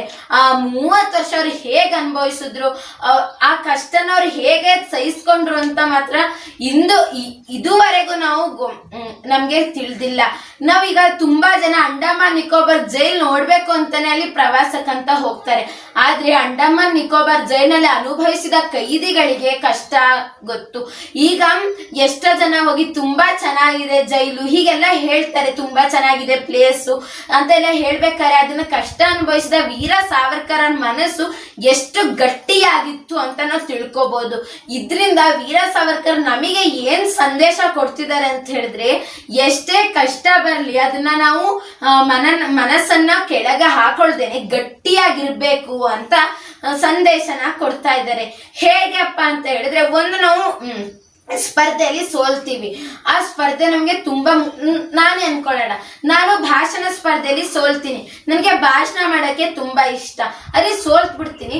ನನ್ನ ಮನ್ಸನ್ನ ನಾನು ಗಟ್ಟಿಯಾಗಿ ಇಟ್ಕೊಳ್ತೇನೆ, ನಾನು ಭಾಷಣನೇ ಮಾಡಲ್ಲ ಅಂತ ಹೇಳಿದ್ರೆ ಇದ್ದಿರಂತ ಉಜ್ವಲ ಭವಿಷ್ಯ ಅದು ಕೆಳಗುಂದುತ್ತೆ. ಅದೇ ನಾನು ಈ ಭಾಷಣ ಇಲ್ವಾ, ಮುಂದಿನ ಭಾಷಣದಲ್ಲಿ ನಾನು ಪ್ರಯತ್ನ ಮಾಡೋಣ ಅಂತ ಗಟ್ಟಿ ಮನ್ಸು ಮಾಡಿ ಮುಂದಿನ ಭಾಷಣದಲ್ಲಿ ನಾನು ಪ್ರಯತ್ನ ಪಟ್ರೆ ನನ್ನ ಉಜ್ವಲ ಭವಿಷ್ಯಕ್ಕೆ ಒಂದೊಂದು ಮೆಟ್ಟಿಲು ನಾವು ಹತ್ತಬಹುದು ಅಂತ ವೀರ ಸಾವರ್ಕರ್ ಈ ಘಟನೆಯಿಂದ ನಮ್ಗೆ ತಿಳಿಸ್ಕೊಡಲು ಇಚ್ಛಿಸ್ತಾ ಇದ್ದಾರೆ. ನಂತರ ಅವರು 1936ರಲ್ಲಿ ಅವ್ರನ್ನ ಅಂಡಮಾನ್ ನಿಕೋಬಾರ್ ಜೈಲಿನಿಂದ ರತ್ನಗಿರಿ ಜೈಲ್ಗೆ ವರ್ಗಾವಣೆ ಮಾಡಲಾಗುತ್ತೆ. ಜೈಲ್ ಬೇರೆ ಬೇರೆ ಆಗಿರಬಹುದು. ಅವರು ಆತ್ಮಾಹುತಿ ಅಂತ ಪುಸ್ತಕದಲ್ಲಿ ಬರೀತಾರೆ. ಏನಪ್ಪಾ ಅಂತ ಹೇಳಿದ್ರೆ ಜೈಲು ಬೇರೆ ಬೇರೆ ಆಗಿರಬಹುದು, ಆದ್ರೆ ಕೊಡ್ತಿದ್ದಂತಹ ಶಿಕ್ಷೆ ಮಾತ್ರ ಒಂದೇ ತರ ಇತ್ತು. ಹಲಸಿದ್ದನ್ನ, ಅದ್ರೊಳಗೆ ಹುಳಗಳು, ಜಿರ್ಲೆಗಳು ಬಿದ್ದಿದ್ದು, ಮತ್ತೆ ಆ ಎಣ್ಣೆ ಮಾಡೋದು, ಹೀಗೆ ತುಂಬಾ ಕಷ್ಟ ಕೊಡ್ತಾ ಇದ್ರು ಆ ಬ್ರಿಟಿಷರು. ಅವರು ಅನ್ಕೋತಾರೆ ಮನ್ಸಲ್ಲೇ, ಹೀಗೆ ನಾನ್ ಕಷ್ಟ ಅನುಭವಿಸ್ತಿದ್ದೀನಿ, ನಂತರ ನನ್ನ ಸಹೋದರರು ಯಾರು ಅನುಭವಿಸಬಾರದು. ಅವರು ಧೈರ್ಯದಿಂದ ತಮ್ಮ ಬದುಕನ್ನು ನಿರ್ವಹಣೆ ಮಾಡಬೇಕು, ನಂತರ ಅಥವಾ ನನ್ನ ಅಣ್ಣಂತರ ಯಾರೇ ಕಷ್ಟ ಪಡಬಾರ್ದು ಅಂತ ಮನ್ಸಲ್ಲಿ ಅವರು ಅಂಡಮಾನ್ ನಿಕೋಬಾರ್ ಜೈಲಿಗೆ ಹೋದ ತಕ್ಷಣ ಅವರು ನಿರ್ಧಾರ ಮಾಡ್ತಾರೆ. ಕೊನೆಗೆ ಒಂದು ದಿನ, ಇನ್ನೇನು 2 ದಿನ ಹೋಗೋದು ಹೆಚ್ಚು ಕಮ್ಮಿ ಇರುತ್ತೆ ರತ್ನಗಿರಿ ಜೈಲಿಗೆ. ಆಗ ತಮ್ಮ ಅಣ್ಣನ ಜೊತೆ ಮಾತಾಡೋ ಅವಕಾಶ ಸಿಗುತ್ತೆ ಅವ್ರಿಗೆ. ತಮ್ಮ ಅಣ್ಣನ ತಬ್ಕೊಂಡು ಹೇಳ್ತಾರೆ, ನೀನಿಲ್ಲಿ ಇದ್ಯಾ ಅಂತ ನನಗೆ ತಿಳಿದಿರ್ಲಿಲ್ಲ, ನಾನು ನೀನು ಒಟ್ಟಿಗೆ ಸ್ವಾತಂತ್ರ್ಯಕ್ಕಾಗಿ ಹೋರಾಡ್ತಾ ಇದ್ದೀವಿ. ನನ್ಗೆ ಏನ್ ಸಂತೋಷ ಅಂತ ಹೇಳಿದ್ರೆ, ನಾವು ಕೇವಲ ಹುಟ್ಟಿ ಹಾಗೆ ಸಾಯ್ತಿಲ್ಲ, ಈ ಭಾರತದ ಸ್ವಾತಂತ್ರ್ಯಕ್ಕಾಗಿ ನಾವು ಹೋರಾಡ್ತಿದೀವಿ. ಇದು ನಾವ್ ಎಷ್ಟೇ ಕಷ್ಟ ಅನುಭವಿಸಿದ್ರು ಪರವಾಗಿಲ್ಲ, ನಮ್ಮ ಸಹೋದರ ಸಹೋದರಿಯರಾಗಿರ್ಲಿ, ಮುಂದಿನ ಪೀಳಿಗೆಯವರು ಸಂತೋಷದಿಂದ ಇರ್ತಾರಲ್ಲ, ಅದು ನಮ್ಮ ಸಂತೋಷದಂತೆಯೇ ಅಂತ ಹೇಳ್ತಾರೆ. ನೋಡಿ, ವೀರ ಸಾವರ್ಕರ್ ತಮ್ಮ ಸಹೋದರ ಸಹೋದರಿಯರಂತ ಹೇಳಿದ್ರು. ಕೇವಲ ತಮ್ಮ ಸಹೋದರ ಸಹೋದರಿಯರು ಅಂತ ಹೇಳಿದ್ರೆ 4 ಜನ ಇದ್ರಲ್ಲ, ಅವ್ರಿಗಷ್ಟೇ ಅವರು ಪರಿಗಣಿಸ್ಲಿಲ್ಲ, ಇಡೀ ಭಾರತದ ಜನತೆಯನ್ನು ಅವರು ಸಹೋದರ ಸಹೋದರಿಯರು ಅಂತ ಕಾಣಿದ್ರು. ಇದ್ರಿಂದ ನಾವ್ ಏನು, ಈ ಘಟನೆಯಿಂದ ನಾವ್ ಏನ್ ತಿಳ್ಕೋಬಹುದು ಅಂತ ಹೇಳಿದ್ರೆ ನಿಸ್ವಾರ್ಥ ಭಾವನೆ. ಅವರು ಭಾವಿಸ್ಬಾರ್ದಿತ್ತು ತನ್ನ ಕುಟುಂಬದವ್ರಿಗೆ ಸ್ವಾತಂತ್ರ್ಯ ಇಲ್ಲ, ತಮ್ಮ ಕುಟುಂಬದವ್ರ ಸ್ವಾತಂತ್ರ್ಯ ಇರ್ಬೇಕು ಅಂದ್ರೆ ಏನ್ ಉಪಾಯ ಮಾಡ್ಬೋದಿತ್ತು ಅವರು? ಪೊಲೀಸರಿಗೆ ಶರಣಾಗಿ ಅವರಿಂದ ಯಾವ್ದಾದ್ರು ಪ್ರೀತಿಯನ್ನ ಗಳಿಸಿ ಆ ಪೊಲೀಸರು ಏನೇನ್ ಸೌಕರ್ಯ ಕೊಡ್ತಾರೆ ಅದರಿಂದ ಸುಖವಾಗಿ ಸ್ವಾತಂತ್ರ್ಯವಾಗಿರ್ಬಹುದು. ಅವ್ರೇನ್ ಯೋಚನೆ ಮಾಡಿದ್ರು, ಇಡೀ ಭಾರತದ ಜನತೆ ಸ್ವಾತಂತ್ರ್ಯವಾಗಿರ್ಬೇಕು ಅಂತ. ಇದಕ್ಕೆ ಉದಾಹರಣೆ ವೀರ ಸಾವರ್ಕರ್ ಆಗಿದ್ದಾರೆ. ಅದಕ್ಕೆ ಹಿಂದೂ ಪರಂಪರೆಯಲ್ಲಿ ಹೇಳ್ತಾರೆ ವಸುಧೈವ ಕುಟುಂಬಕಂ ಅಂತ. ಅಯಂ ನಿಜ ಪರೋವೇತಿ ಗಣನಾಂ ಲಘುಚೇತಸಾಂ ಉದಾರ ಚರಿತಾನಾಂ ತು ವಸುಧೈವ ಕುಟುಂಬಕಂ ಅಂತ. ಈ ಶ್ಲೋಕದ ಅರ್ಥ ಏನಪ್ಪಾ ಅಂತ ಹೇಳಿದ್ರೆ, ಅಯಂ ನಿಜ ಪರೋವೇತಿ ಗಣನಾಂ ಲಘುಚೇತಸಾಂ, ಯಾರ ಮನಸ್ಸು ವಿಶಾಲತೆಯನ್ನು ಇರೋದಿಲ್ವ, ಇವರು ನನ್ನವರು, ಇವರು ನನ್ನ ಅಪ್ಪ, ಇವರು ನನ್ನ ಅಮ್ಮ, ಇವ್ರು ಬಿಟ್ಟು ಯಾರು ಇಲ್ಲ, ಇಡೀ ಜಗತ್ತೆಲ್ಲ ಬೇರೆ, ಇವ್ರು ಮಾತ್ರ ನನ್ನ ಜಗತ್ತು ಅಂತ ಯಾರು ವಿಶಾಲ ಮನಸ್ಸನ್ನು ಇರೋದಿಲ್ಲ ಅವ್ರು ಅಂತಾರೆ. ಅದೇ ಯಾರು ಉದಾರ ಮನಸ್ಸನ್ನು ಉಳ್ಳವರಾಗಿರ್ತಾರೆ ಅವರು ಮಾತ್ರ ಇಡೀ ಜಗತ್ತು, ಇಡೀ ಭಾರತ ನನ್ನದು, ಇಡೀ ಭಾರತದ ಜನತೆ ನನ್ನವರು, ನನ್ನ ಚಿಕ್ಕಮ್ಮ ಚಿಕ್ಕಪ್ಪ ಎಲ್ಲರೂ ಇಡೀ ಭಾರತದ ಜನತೆನೆ ಅಂತ ತಿಳ್ಕೊತಾರೆ. ಆ ಉದಾರ ಚಿತ್ತದ ಮನುಷ್ಯರಲ್ಲಿ ವೀರ ಸಾವರ್ಕರ್ ಕೂಡ ಆಗಿದ್ದಾರೆ. ಹಾಗೆ ಅಂತ ಹೇಳಿದ್ರೆ ನಂತರ ವೀರ ಸಾವರ್ಕರ್ ತುಂಬಾ ಸಾಹಸ ಮಾಡ್ತಾರೆ. ಅವ್ರೊಬ್ರೇ ಸ್ವಾತಂತ್ರ್ಯಕ್ಕಾಗಿ ದುಡಿಲಿಲ್ಲ, ಅವ್ರ ಹತ್ರ ಬಂದಂತಹ ಕೈದಿಗಳಿಗೂ ಸಹ ಅವರು ಟ್ರೈನಿಂಗ್ ಅಂತಾರಲ್ಲ ಆ ತರ ಕೊಡ್ತಾ ಇದ್ರು. ಹೀಗೆ ಮಾಡಿದ್ರೆ ಹೀಗ್ ಸ್ವಾತಂತ್ರ್ಯಕ್ಕೆ ನೀವು ಹೋಗಬಹುದು, ನೀವ್ ಯಾವತ್ತೂ ಎದೆಗುಂದದೆ ಮುನ್ನಡಿರಿ, ಎಷ್ಟೇ ಕಷ್ಟ ಬರ್ಲಿ ಅದನ್ನ ಮುಂದೆ ಸಾಗಿ ಅದರಿಂದ ಅಂತ ಹೇಳ್ತಿದ್ರು. ಅದ್ರ ಜೊತೆಗೆ ಒಂದು ಕಥೆನೂ ಸಹ ಹೇಳ್ತಿದ್ರು. ಆ ಕತೆ ಈಗ ಎಲ್ಲರೂ ಕೇಳಿಸ್ಕೊಂಡಿರ್ಬೋದು. ಒಂದು ಶಿಲೆ, ಒಂದು ದೇವರ ಮೂರ್ತಿ ಆಗಲು 100 ಉಳಿಪೆಟ್ಟುಗಳನ್ನ ಅದು ತಿನ್ಬೇಕಾಗುತ್ತೆ. ಒಂದು ಊರಲ್ಲಿ ಒಬ್ಬ ಶಿಲೆ ಮಾಡೋನ್ ಇರ್ತಾನೆ. ಅವನು ಪ್ರತಿದಿನ ಸ್ವಲ್ಪ ಸೂಕ್ಷ್ಮವಾದಂತಹ ಕಲ್ಲು, ಗಟ್ಟಿಮುಟ್ಟಾದಂತಹ ಕಲ್ಲನ್ನ ತರ್ತಾ ಇರ್ತಾನೆ. ಹೀಗೆ ಒಂದಿನ 3 ಕಲ್ಲು ತರ್ತಾನೆ. ಅವನು 3 ಕಲ್ಲು ತಂದು ಒಂದ್ ಕಲ್ಲನ್ನ ಪೆಟ್ಟು ಕೊಟ್ಟು ಆ ವಿಷ್ಣು ವಿಗ್ರಹನ ತಯಾರು ಮಾಡಕ್ಕೆ ಅವನು ಹೋಗ್ತಾ ಇರ್ತಾನೆ. ಮೊದಲನೇ ಕಲ್ಲು ಹೇಳುತ್ತೆ, ಅಪ್ಪ ನಂಗೆ ಆಗ್ತಿಲ್ಲ, ನೀನು ನನ್ಗೆ ಹುಳಿ ಪೆಟ್ಟನ್ನು ಕೊಟ್ಟು ನನಗೆ ಹಿಂಸೆ ಕೊಡ್ಬೇಡ ಅಂತ ಹೇಳಿ ಆ ಶಿಲೆ ಅಂದ್ರೆ ವಿಗ್ರಹ ಮಾಡೋ ನಂತರ ಪ್ರಾರ್ಥಿಸ್ಕೊಂಡಾಗ ಅವನು ವಿಗ್ರಹ ಮಾಡೋನು ಸರಿ ನೀನು ಬಿಡು ಅಂತ ಹೇಳ್ತಾನೆ. ನಂತರ ಎರಡನೇ ಕಲ್ಲಿಗೂ ಹುಳಿ ಪೆಟ್ಟು ಕೊಟ್ಟು ವಿಗ್ರಹ ತಯಾರಿಸ್ಬೇಕಾರೆ ಕಾಲ್ ಭಾಗ ವಿಗ್ರಹ ಆಗಿರುತ್ತೆ. ಅಂದ್ರೆ ಸ್ವಲ್ಪ ಹಿಂಗೆ ಶೇಪಿಗೆ ಬಂತು ಅನ್ನೋ ಅಷ್ಟಿಗೆ ಆ ಕಲ್ಲು ಹೇಳುತ್ತೆ, ನನಗೂ ಸುಸ್ತಾಯ್ತಪ್ಪ, ನನಗೆ ಈ ತರ ಎಲ್ಲ ಹುಳಿ ಪೆಟ್ಟು ಕೊಟ್ಟು ನಂಗೆ ಹಿಂಸೆ ಮಾಡ್ಬೇಡ, ನಾನು ಸುಖವಾಗಿ ಬದುಕ್ಬೇಕು ಅಂತ ಉತ್ತರ ಕೊಡುತ್ತೆ. ಸರಿ ಅಂತ ವಿಗ್ರಹ ಮಾಡೋನು 3ನೇ ಕಲ್ಲಿಗೆ ಈ ಕಲ್ಲಾರು ನೀಟಾಗಿರ್ಲಪ್ಪ, ಎಲ್ಲ ಹುಳಿ ಪೆಟ್ಟುಗಳನ್ನ ತಿಂದು ಸುಂದರ ವಿಗ್ರಹ ಆಗ್ಲಿ ಅಂತ ಅನ್ಕೊಂಡು ಹುಳಿಪೆಟ್ಟನ್ನ ಕೊಡ್ತಾನೆ. ಆ 3ನೇ ಕಲ್ಲು ಏನೂ ಹೇಳೋದಿಲ್ಲ. ಕೊನೆಗೆ ಅದು ವಿಷ್ಣು ಮೂರ್ತಿ ಆಗುತ್ತೆ ಆ ಕಲ್ಲು. ಆ ವಿಷ್ಣು 3ನೇ ಕಲ್ಲು ದೇವರ ಮನೆಯಲ್ಲಿ ಗರ್ಭಗುಡಿಯಲ್ಲಿ ಪೂಜಿಸಲ್ಪಡುತ್ತೆ. ಅದೇ 2ನೇ ಕಲ್ಲು ಕಂಬ ಆಗುತ್ತೆ ದೇವರ ಮನೆದು. ಅದೇ 1ನೇ ಕಲ್ಲು ಎಲ್ಲರೂ ತುಳಿಯುವಂತಹ ಮೆಟ್ಲಾಗುತ್ತೆ. ಅದಕ್ಕೆ ಸಾವರ್ಕರ್ ಅವರು ಹೇಳ್ತಾರೆ, ಎಷ್ಟೇ ಕಷ್ಟ ಬಂದ್ರು ಹುಳಿಪೆಟ್ಟುಗಳನ್ನ ಅಂದ್ರೆ ಹುಳಿಪೆಟ್ಟುಗಳೇ ಕಷ್ಟಗಳು. ಆ ಕಷ್ಟಗಳನ್ನ ನಮ್ಮ ಜೀವನದಲ್ಲಿ ಸಕ್ಕರೆ ತಿಂದಷ್ಟು ರುಚಿಯಾಗಿ ನಾವು ಹೇಗೆ ಸಕ್ಕರೆನ ವಾವ್ ಚೆನ್ನಾಗಿದೆ ಅಂತ ತಿಂತೀವಲ್ವಾ, ಹಾಗೆ ಕಷ್ಟಗಳನ್ನ ಸ್ವಲ್ಪ ಕಷ್ಟ ಆದ್ರೂ ನಮ್ಗೆ ಅರ್ಗಿಸ್ಕೊಳಕ್ಕೆ ರುಚಿಯಾಗಿದೆ ಅಂತ ತಿಂದ್ರೆ ತುಂಬಾ ಉಪಯೋಗ ಆಗುತ್ತೆ ಅಂತ. ಈಗಿನ ಕಾಲದವ್ರು ಹೇಳ್ತಾರೆ, ನಾಲಿಗೆಗೆ ಕಹಿ ಆದರೂ ದೇಹಕ್ಕೆ ಸಿಹಿ ಅಂತ. ಹಾಗೆ ನಾವು ಸ್ವಾತಂತ್ರ್ಯ ಹೋರಾಟಗಾರರ ಜೀವನದಲ್ಲಿ ಅಳವಡಿಸ್ಕೊಂಡ್ರೆ ಅವರ ದೇಹಕ್ಕೆ ಕಷ್ಟ ಆಗಿರಬಹುದು, ಅವರ ಮನಸ್ಸಿಗೆ ಮಾನಸಿಕವಾಗಿ ಅವರು ತೊಂದರೆಯನ್ನು ಅನುಭವಿಸಿರ್ಬೋದು. ಆ ಮಾನಸಿಕ ತೊಂದರೆಗಳನ್ನು ಅನುಭವಿಸಿದ ಕಾರಣದಿಂದಲೇ ನಾವು ಇಂದು ಇಷ್ಟು ಸಿಹಿಯನ್ನು ಅನುಭವಿಸುತ್ತಿರುವ ಕಾರಣವೇ ಆ ಸ್ವತಂತ್ರ ಹೋರಾಟಗಾರರು.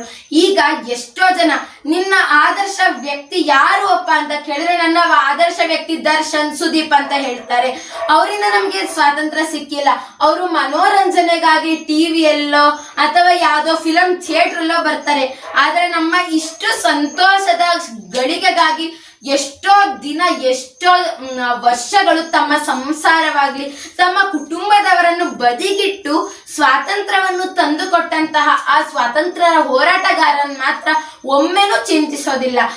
ಅವ್ರ ಜನ್ಮದಿನ ಈಗ ನೋಡಿ, ಸುದೀಪ್ ಅವ್ರ ಜನ್ಮದಿನ ಆಗ್ಲಿ, ದರ್ಶನ್ ಅವ್ರ ಜನ್ಮದಿನ ಆಗ್ಲಿ, ಎಲ್ಲರೂ ವಿಜೃಂಭಣೆಯಿಂದ DJ ಹಾಕೊಂಡು ಎಲ್ಲರೂ ಪಾರ್ಟಿ ಮಾಡ್ಕೊಂಡು ಆಚರಿಸ್ತಾರೆ. ಆದ್ರೆ ಮೂಲಕನೂ ಆಚರಿಸೋದು ತುಂಬಾ ಕಡಿಮೆ ಆಗೋಗಿದೆ. ಅಲ್ಲೋ ಇಲ್ಲೋ ನೋಡ್ಬೇಕಾದ್ರೆ ಒಂದ್ ಕಡೆ ಆ ಕಾರ್ಯಕ್ರಮ ಸಿಗುತ್ತೆ ಅಂತ ಹೇಳಿದ್ರೆ ಅವರಿಗೆ ಭಾವಪೂರ್ಣ ಶ್ರದ್ಧಾಂಜಲಿನ ಅರ್ಪಿಸಿ ನಿಮ್ಮ ತರನೇ ನಾನು ಆಗ್ಬೇಕು ಅಂತ ಕೇಳ್ಕೊಳ್ಳೋ ಮನೋಭಾವ ಈ ಜನರಿಗೆ ಇಲ್ವೇ ಇಲ್ಲ. ನಮ್ಮ ಕಣ್ಮುಂದೆ ಯಾರು ಕಾಣಿಸ್ತಾರೆ ಅವರೇ ದೇವರು ಅಂತ. ಈ ಅವರು ಇಂತಹ ಅಂದ್ರೆ ಎಲ್ಲರಿಗೂ ಸಿನಿಮಾದಲ್ಲಿ ಹೋಗಿ ಆಕ್ಟ್ ಮಾಡ್ಬೇಕು ಅಂದ್ರೆ ಎಲ್ಲ ಪ್ರದರ್ಶಿಸ್ಬೇಕು, ಸಿನಿಮಾದಲ್ಲಿ ನಾನು ಸೇರ್ಕೋಬೇಕು ಅಂತ ಅವ್ರ ಮನಸ್ಸು ಇಚ್ಛೆಯಂತೆ ಮಾಡಲು ಆ ಕಾರಣವೇ ಆ ಸ್ವಾತಂತ್ರ್ಯ ಹೋರಾಟಗಾರರು. ಆ ಸ್ವತಂತ್ರ ಹೋರಾಟಗಾರರು ನಮ್ಗೆ ಸ್ವಾತಂತ್ರ್ಯನ ತಂದು ಕೊಡದೆ ಹೋದ್ರೆ ಇಂದಿಗೂ ಈ ಕಾಲದಲ್ಲಿ ಬ್ರಿಟಿಷರ ಆಳ್ವಿಕೆ ಇರ್ತಿತ್ತು. ನಾವೆಲ್ಲ ಹೀಗೆ ಸೇರಕ್ ಆಗ್ತಿತ್ತೋ ಇಲ್ವೋ ಗೊತ್ತಿಲ್ಲ, ನಾವು ಇಷ್ಟು ಅದ್ಭುತವಾಗಿ ಮಾತಾಡಕ್ ಆಗ್ತಿತ್ತೋ ಇಲ್ವೋ ಗೊತ್ತಿಲ್ಲ. ಆ ಎಲ್ಲ ಒಂದೊಂದು ತುಣಿತಿಗೂ ಕಾರಣ ಸ್ವಾತಂತ್ರ್ಯ ಹೋರಾಟಗಾರರು ಅಂತ ನಾವು ಹೇಳಬಹುದು. ಹಾಗೆ ಎಷ್ಟು ಸಾವರ್ಕರ್ ಅವರು ದುಡ್ದಿದ್ದಾರೆ ಅಂತ ಹೇಳಿದ್ರೆ, ಅವರು ಫೆಬ್ರವರಿ 26, 1993 ಏನೋ ಸಾಯ್ತಾರೆ. ಹೀಗೆ ಅವರು ಇಸ್ವಿ ನನ್ಗೆ ಯಾವುದೇ ಪುಸ್ತಕದಲ್ಲಿ ಓದಿದ್ರು ನೀಟಾದ ಮಾಹಿತಿ ನನ್ಗೆ ಸಿಗ್ಲಿಲ್ಲ. ಇಸ್ವಿ ತಪ್ಪಾಗಿರಬಹುದು, ಆದ್ರೆ ಫೆಬ್ರವರಿ 26 ಮಾತ್ರ ಅವರು ಇಹಲೋಕನ ತ್ಯಜಿಸ್ತಾರೆ. ಆದ್ರೆ ಇಹಲೋಕ ತ್ಯಜಿಸಿ ಹೋದರೂ ಇಂದಿಗೂ ನಮ್ಮ ಕಣ್ಮುಂದೆ ಅವರು ಬರ್ತಾ ಇದ್ದಾರೆ ಅಂತ ಹೇಳಿದ್ರೆ ಅದಕ್ಕೆ ಕಾರಣ ಅವರು ಪಟ್ಟಂತಹ ಶ್ರಮ, ಅವರು ಪಟ್ಟಂತಹ ಕಷ್ಟಗಳು. ಈಗ ವಿವೇಕಾನಂದರು ನಮ್ಗೆ ಆದರ್ಶ ಪೂರ್ಣರಾಗಿದ್ದಾರೆ.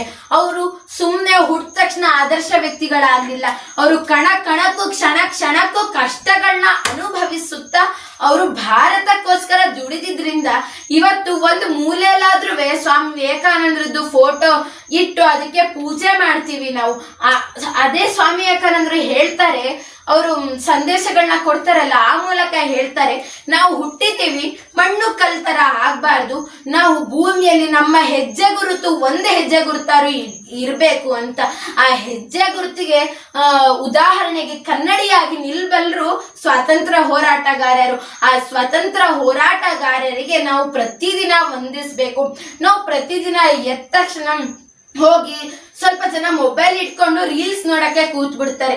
ಅದೇ ಎದ್ದ ತಕ್ಷಣ ಒಮ್ಮೆ ದೇವರು, ತಂದೆ ತಾಯಿಗಳು ಮತ್ತೆ ನಮ್ಮ ಸುರಕ್ಷತೆಗಾಗಿ ಪ್ರತಿ ಕ್ಷಣ ಕಾಯುತ್ತಿರುವಂತ ಸೈನಿಕರಾಗ್ಲಿ, ಅನ್ನದಾತರಾಗ್ಲಿ, ನಾವು ಇಷ್ಟು ಸುಖವಾಗಿ ಇರಲು ಕಾರಣೀಭೂತರಾದಂತ ಸ್ವಾತಂತ್ರ್ಯ ಹೋರಾಟಗಾರರಾಗ್ಲಿ ನಾವು ನೆನೆಸ್ಕೊಂಡ್ರೆ ಆ ದಿನ ಪೂರ್ತಿ ನಮ್ಗೆ ಸುಖಮಯವಾಗಿ ಸಂತೋಷದಿಂದ ಕಳೆಯುತ್ತೆ ಅಂತ ಹೇಳಿದ್ರೆ, ನಾವು ಈಗ ಮೊಬೈಲ್ ಅನ್ನ ನೋಡ್ತಾ ನಮ್ಮ ಮತಿಗಳು ಅಲ್ಪಮತಿ ಆಗ್ತಿದೆ.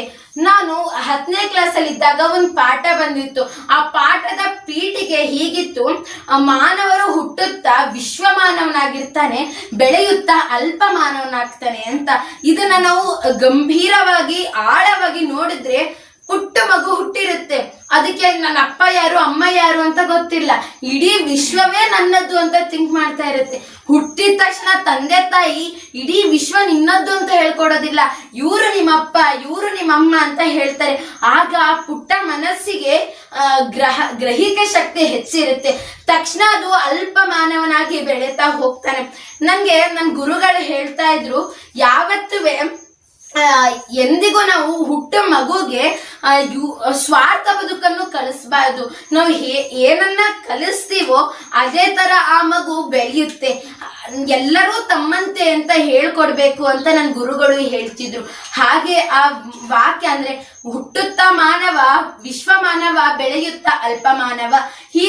ಈಗ ಪುಟ್ಟ ಮಗು ಹುಟ್ಟಿರುತ್ತೆ, ಅದು ಎಷ್ಟು ವಿಶ್ವ ಮಾನವ ಅಂದ್ರೆ ಎಲ್ಲರನ್ನೂ ತನ್ನಂತೆ ಕಾಣ್ತಾ ಇರುತ್ತೆ. ಈಗ ನಾವೇ ನೋಡಿ, ಇವರು ನನ್ನವರು ಅವರು ನನ್ನವರು ಅಂತ ನಾವು ಚಿಂತಿಸ್ತಾ ಇರ್ತೀವಿ. ಬಡವರಿಂದ ಹಿಡಿದು ಶ್ರೀಮಂತರವರೆಗೆ ಎಲ್ಲರೂ ನನ್ನವರೇ, ಎಲ್ಲರೂ ಭಾರತ ಮಾತೆಯ ಅಥವಾ ಎಲ್ಲರೂ ದೇವರ ಸುಪುತ್ರರೇ. ಅದೇ ತಾಯಿ ಬೇರೆಯಾಗಿರಬಹುದು, ಎಲ್ಲರ ತಾಯಿ ಬೇರೆಯಾಗಿರ್ಬೋದು, ಅದೇ ಆ ತಾಯಿಯಲ್ಲಿರುವ ದೇವರು ಒಬ್ಬಳೇ ಅಲ್ವೇ? ಆ ಒಬ್ಬಳ ತಾಯಿಯ ಹೃದಯದಿಂದ, ಆ ದೇವರ ಗರ್ಭದಿಂದ ನಾವು ಹುಟ್ಟಿರೋದು. 9 ತಿಂಗಳು ಹೆತ್ತು ಹೊತ್ತಿ ತಾಯಿ ಭೂಮಿಗೆ ಆ ಮಗುನ ಕರೆಸ್ಕೊತಾಳೆ. ಆ 9 ತಿಂಗಳ ಕಷ್ಟ ಅದು ಸುಖವಾಗಿ ಪರಿವರ್ತನೆ ಆಗ್ಬೇಕು. ಕಾರಣ ಮಾನವರೇ ಅಲ್ವಾ? ಹಾಗೇನೆ ಎಲ್ಲವನ್ನೂ ತುಣುಕು ವೀರ ಸಾವರ್ಕರ್ ಆಗ್ಲಿ, ಸ್ವಾತಂತ್ರ್ಯ ಹೋರಾಟಗಾರರ ಬಗ್ಗೆ ನಾವು ಓದ್ತಾ ಹೋದ್ರೆ ಅವರಿಂದ ಕಲಿಯೋದು 1% ಇಲ್ಲ, 100ಕ್ಕೆ 100% ಫಲಿತಾಂಶ ನಾವು ಕಲ್ತ್ಕೋಬಹುದು. ಎಷ್ಟೋ ಜನ ನಾವು ಹೇಳ್ತೀವಿ, ಆದ್ರೆ ಅದನ್ನ ಓದ್ಬೇಕು ಅಂತ ಒಮ್ಮೆ ಮನ್ಸಿಗೆ ಹಾಕೋತಾರೆ. ಇಲ್ಲಿಂದ ದಾಟಿದ್ವಾ ಅದು ಮನ್ಸಿಂದ ಹೋಗೇ ಬಿಡುತ್ತೆ. ಯಾಕೆ ಓದ್ಬೇಕು, ಸುಮ್ಮನೆ ಓದಿ ಟೈಮ್ ವೇಸ್ಟ್ ಅಂತ ಅನ್ಕೋತೀವಿ. ಅದೇ ವೀರ ಸಾವರ್ಕರ್ ಆಗ್ಲಿ, ಬೇರೆ ಯಾವುದೇ ಸ್ವಾತಂತ್ರ್ಯ ಹೋರಾಟಗಾರರಾಗ್ಲಿ, ನಾವು ಆ ಪುಸ್ತಕ ನಾವು ಓದಿದ್ರೆ ನಾನು ಈಗ ಆಗ್ಬೇಕಲ್ಲ ಅಂತ ನಮ್ಮ ಮನಸ್ಸಿಗೆ ಬರುತ್ತೆ. ಆ ಮನಸ್ಸಿಂದ ನಾವು ಇನ್ನು ಅಚ್ಚಳಿಯದಂತೆ ಎಲ್ಲರ ಮನಸ್ಸಿನಲ್ಲಿ ನಾವು ಉಳ್ಕೋಬಹುದು ಅಂತ ಉದಾಹರಣೆನು ವೀರ ಸಾವರ್ಕರ್ ಅವರು ಕೊಡ್ತಾ ಇದ್ದಾರೆ ನಮಗೆ. ಅದನ್ನೆಲ್ಲ ನಾವು ಪಾಸಿಟಿವ್ ಅಂದ್ರೆ ಸಕಾರಾತ್ಮಕವಾಗಿ ತಿಳ್ಕೋಬೇಕು. ಅವರ ಜೀವನದಲ್ಲಿ ನಕಾರಾತ್ಮಕಗಳು ತುಂಬಾ ನಡೆದಿವೆ. ಕಷ್ಟ ಅನುಭವಿಸಿದಾಗ್ಲಿ ಅವೆಲ್ಲವನ್ನವರು ಸಕಾರಾತ್ಮಕವಾಗಿ ತಮ್ಮ ಮನಸ್ಸಿನಲ್ಲಿ ಭಾವಿಸ್ಕೊಂಡು ತಮ್ಮ ಬದುಕನ್ನ ಮುಂದೆ ಸಾಗಿಸಿದ್ದಾರೆ. ಮತ್ತೆ ಸಾವರ್ಕರ್ ಅವ್ರ ಬಗ್ಗೆ ಒಂದು ಅಪವಾದ ಬರುತ್ತೆ. ಅವ್ರು ಮಾಡದಿದ್ದ ತಪ್ಪಿಗೆ ಅವ್ರಿಗೆ ಅಪವಾದ. 1948ರಲ್ಲಿ ಗಾಂಧೀಜಿ ಯಹಲೋಕನ ತ್ಯಜಿಸ್ತಾರೆ ಅಂತ ಹೇಳಿದ್ರೆ ಅವ್ರು ಹಂಗೆ ತ್ಯಜಿಸ್ತಿರ್ಲಿಲ್ಲ, ಶೂಟ್ ಮಾಡಿದ ಕಾರಣ ಅವರು ಯಹಲೋಕನ ತ್ಯಜಿಸ್ತಾರೆ. ಈ ಅಪವಾದ ಸಾವರ್ಕರ್ ಮೇಲೆ ಬಂದಿತ್ತು. ಗಾಂಧೀಜಿಯ ಸಾವಿಗೆ ಸಾವರ್ಕರ್ರೇ ಕಾರಣ ಅಂತ ಹೇಳಿ 3 ವರ್ಷ ಅವ್ರನ್ನ ಜೈಲಿಗೆ ಹಾಕಿದ್ರು. ಕೊನೆಗೆ ಇವರು ಸಾವರ್ಕರ್ ನಿರಪರಾಧಿ ಅಂತ ತಿಳಿದು ಜೈಲಿಂದ ಬಿಡುಗಡೆ ಮಾಡ್ತಾರೆ. ಇದ್ರಿಂದ ನಾವೇನ್ ತಿಳ್ಕೊಬಹುದು ಅಂತ ಹೇಳಿದ್ರೆ, ನಾನು ಇಲ್ಲೇ ಈಶ್ವರ ದೇವಸ್ಥಾನದಲ್ಲಿ ಹೇಳ್ಬೇಕಾದ್ರೆ ಈ ಮಾತು ಹೇಳಿದ್ದೆ, ಇವತ್ತು ಹೇಳ್ತೀನಿ. ದೇವರು ಯಾರಿಗೆ ಕಷ್ಟ ಕೊಡ್ಬೇಕೋ ಅವ್ರಿಗೆ ಕೊಡ್ತಾನೆ, ಯಾರಿಗೆ ಸಹಿಸ್ಕೊಳ್ಳಕ್ಕೆ ಶಕ್ತಿ ಇದೆಯೋ. ಯಾಕಂತ ಹೇಳಿದ್ರೆ ಅವ್ರ ಕಷ್ಟಗಳನ್ನ ಸಹಿಸ್ಕೊಂಡು ಮುಂದೆ ಎತ್ತರದ ವ್ಯಕ್ತಿಗಳಾಗಿ ಬೆಳೆಯಲಿ ಅಂತ ಆ ದೇವ್ರಿಗೂ ಆಸೆ ಇರುತ್ತೆ. ಹೇಗೆ ನನ್ನ ತಾಯಿಗೆ ನಾನು ಮುಂದೆ ದೊಡ್ಡ ವ್ಯಕ್ತಿಯಾಗಿ ಭಾಷಣಗಾರ್ತಿಯಾಗಿ ಮುಂದೆ ಹೋಗ್ಬೇಕು ಅಂತ ನನ್ನ ತಾಯಿಗೆ ಆಸೆ ಇದೆಯೋ, ಹಾಗೆ ನನ್ನ ತಾಯಿಯಲ್ಲಿರುವ ದೇವರಿಗೂ ಆಸೆ ಇರುತ್ತೆ ಅಲ್ವಾ. ಅದಕ್ಕೆ ದೇವರು ಕೂಡ ಕಷ್ಟಗಳನ್ನ ಕೊಡ್ತಾ ಕೊಡ್ತಾ ಕೊಡ್ತಾ ನಮ್ಮನ್ನ ಮುಂದೆ ಸಾಗಿಸ್ತಾನೆ. ಆದ್ರೆ ನಾವ್ ಅನ್ಕೊಳ್ಳೋದೇನು, ಆ ದೇವ್ರು ಕಷ್ಟ ಕೊಡ್ತಾನೆ ನಮ್ಗೆ, ಅವನಿಂದ ಏನೂ ಪ್ರಯೋಜನ ಇಲ್ಲ ಅಂತ ಬೈಕೋತಿರ್ತೀವಿ. ಅದೇ ಸಂತೋಷ ಉಂಟಾದ್ರೆ ದೇವರೇ ಎಲ್ಲ, ನನಗೆ ದೇವ್ರು ಬಿಟ್ಟು ಯಾರೂ ಇಲ್ಲ ಅಂತ ಹೇಳ್ತೀವಿ. ಅದೇ ಕಷ್ಟ ಉಂಟಾದ್ರೆ ದೇವ್ರನ್ನ ನೆನೆಸ್ಕೊಳ್ಳೋದೇ ಇಲ್ಲ. ಹೀಗೆ ನಾವ್ ಯಾವತ್ತೂ ಮಾಡಬಾರ್ದು ಅಂತ ವೀರ ಸಾವರ್ಕರರ ಜೀವನದಲ್ಲಿ ನೇರವಾಗಿ ಗೊತ್ತಾಗದೆ ಹೋದ್ರು ಆಳಕ್ಕೆ ಹೋಗಿ ಪಠಿಸಿದಾಗ ಈ ವಿಷಯ ನಮ್ಗೆ ಗೊತ್ತಾಗುತ್ತೆ. ಹೀಗೆ ಒಂದಲ್ಲ ಎರಡಲ್ಲ ವೀರ ಸಾವರ್ಕರ ಹಲವಾರು ಸಂದೇಶಗಳನ್ನು ನಮಗೆ ನೀಡುತ್ತಾ ಈಗಲೂ ನಮ್ಮ ಮನಸ್ಸಿನಲ್ಲಿ ಅಚ್ಚಳಿಯದಂತೆ ಉಳಿದಿದ್ದಾರೆ ಅಂತ ಹೇಳಿದ್ರೆ ಅವರು ಪಟ್ಟ ಕಷ್ಟ, ಸ್ವಾತಂತ್ರ್ಯಕ್ಕಾಗಿ ಅವರು ಅನುಭವಿಸಿದ ಅವಮಾನಗಳೇ ಕಾರಣ ಅಂತ ಹೇಳ್ಬಹುದು. ಅವ್ರಿಗೆ ಎಷ್ಟೋ ಜನ ಸಂಬಂಧಿಕರನ್ನ ಕಳ್ಕೊಂಡು, ಎಷ್ಟೋ ಜನ ಸಹೋದರರನ್ನ ಕಳ್ಕೊಂಡ್ರುವೆ, ತಾನೂ ಸಾಯುವ ಪರಿಸ್ಥಿತಿಯಲ್ಲಿದ್ರು ಸ್ವಾತಂತ್ರ್ಯ, ನನ್ನ ಭಾರತ ಮಾತೆಯನ್ನು ಜೈಲಿನಿಂದ ಬಿಡುಗಡೆ ಮಾಡಬೇಕು ಅಂತ. ಜೈಲು ಅಂತ ಹೇಳಿದ್ರೆ ಭಾರತ ಮಾತೆ 4 ಗೋಡೆ ಮಧ್ಯೆ ಇದ್ಲು ಅಂತ ಅಲ್ಲ ಅರ್ಥ.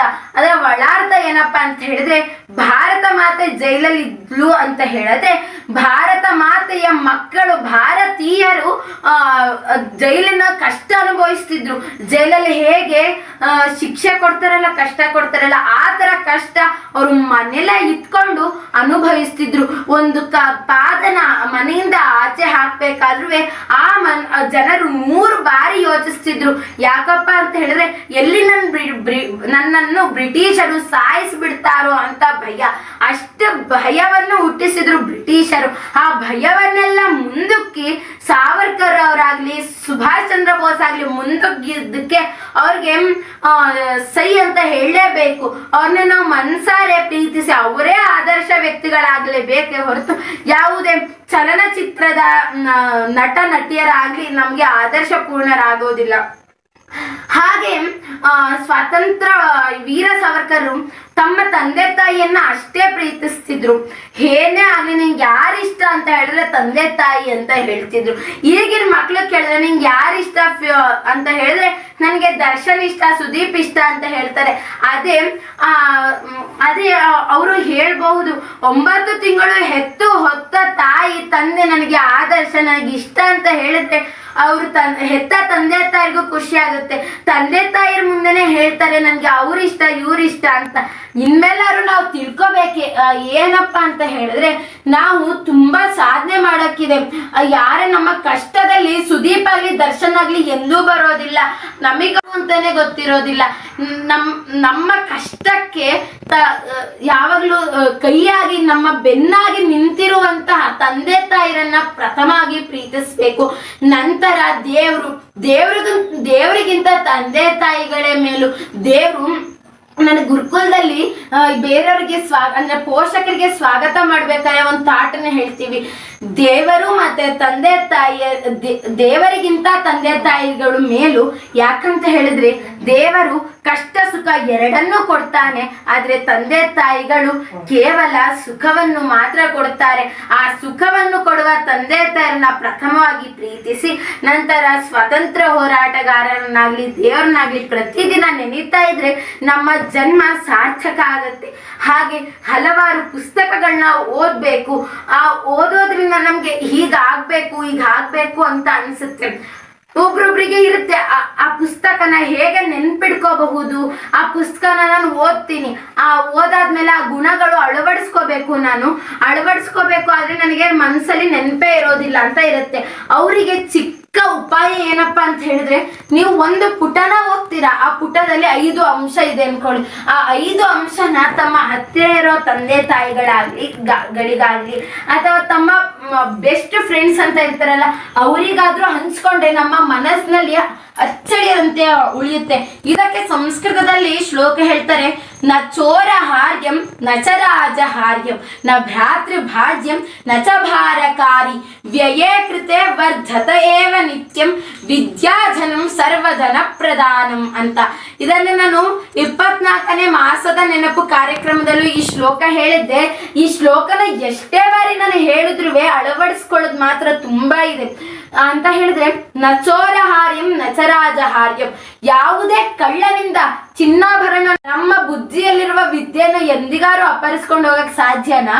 ಅಥವಾ ರಾಜನಿಂದ ಅಷ್ಟು ಸಂಪತ್ತನ್ನು ಕೊಟ್ಟು ಭೂಮಿನ ಕೊಡು ಅಂತ ಕೇಳ್ಬೋದು.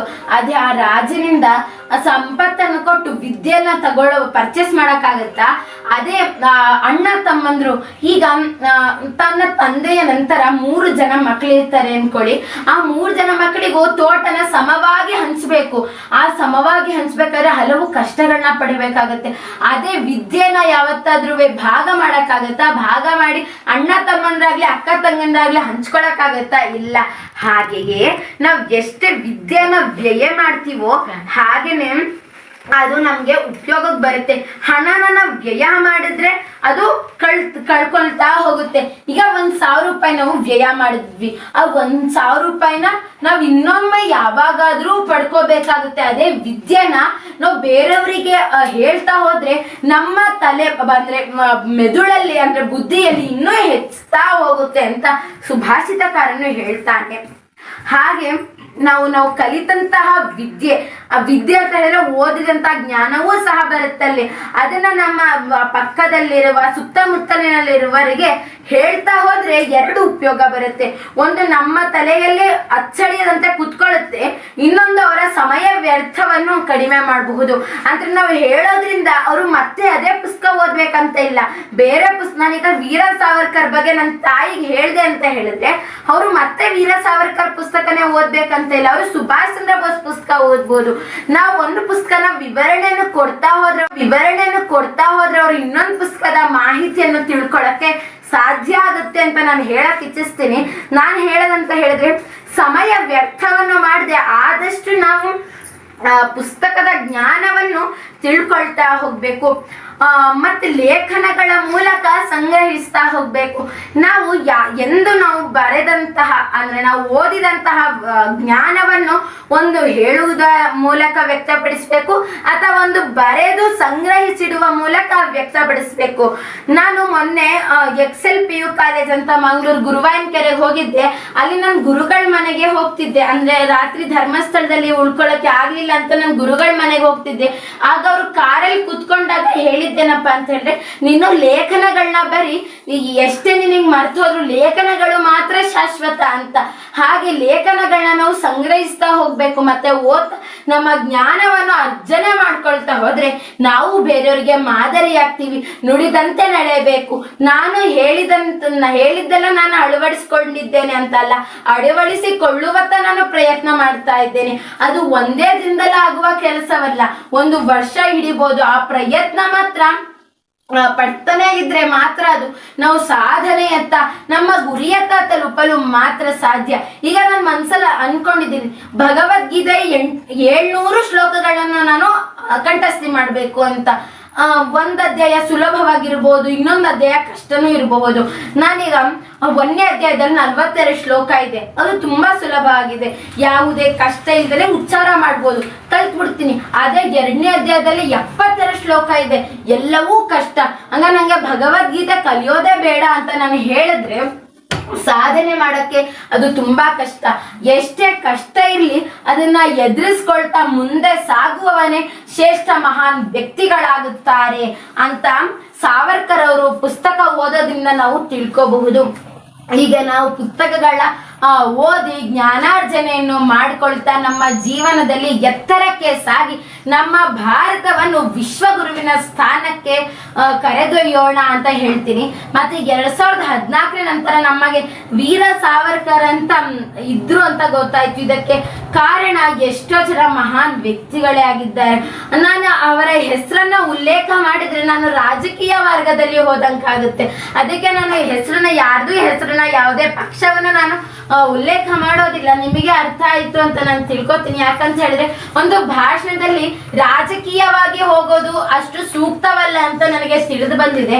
ಅದಕ್ಕೆ ನಾನು ಎಲ್ಲರಿಗೂ ನಾನು ಪರೋಕ್ಷವಾಗಿ ಪ್ರತ್ಯಕ್ಷವಾಗಿ ಸಹಾಯ ಮಾಡಿದಂತ ಎಲ್ಲರಿಗೂ ಧನ್ಯವಾದನ ಕೋರ್ತೀನಿ.